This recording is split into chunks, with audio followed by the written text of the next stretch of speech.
Y aurait eu de la place au sous-sol pour une mignonne cuisinette, un petit fricot et deux casseroles, une table ronde et une assiette, et une rampe à l'escalier pour ne jamais qu'elle trébuche, et une belle cage dorée pour son éternelle perruche. Il y aurait eu de la place, je sais bien, on avait déjà le matelas, il y avait déjà une salle de bain et une télé qui ne sert pas. Le grand mur aurait été plein de ces photos de grand-papa, de toi, de moi et des gamins qu'elle aurait gavé de chocolat.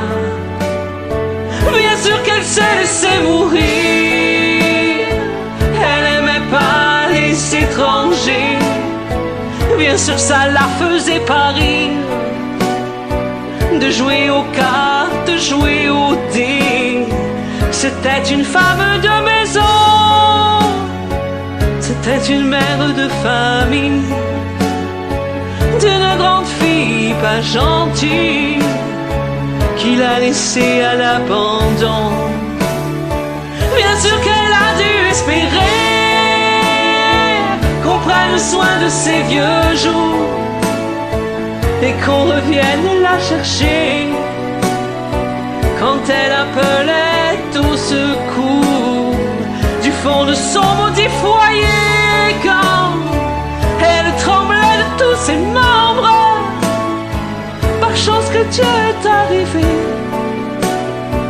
elle se tuait à nous attendre. Il y aurait eu de la place au sous-sol, tout plein d'espace au-dessus du lit, pour qu'elle accroche et qu'elle colle image sainte et crucifix. J'aurais pu lui coudre des robes pour qu'elle se sente jolie, comme lorsque j'allais à l'école et qu'elle me faisait mes habits. C'est un peu tard pour les regrets, je vais pas gagner mon paradis, parce que je nourris depuis juillet une belle perruche qui s'ennuie. Il y aurait eu tant de place ici, mais je lui ai fermé ma porte. Et même si tout le monde me dit c'est pas de ma faute si elle est morte, moi je sais bien qu'elle serait là, oui, souriante et vive comme autrefois, si au lieu de la conduire là-bas, je l'avais accueillie chez moi.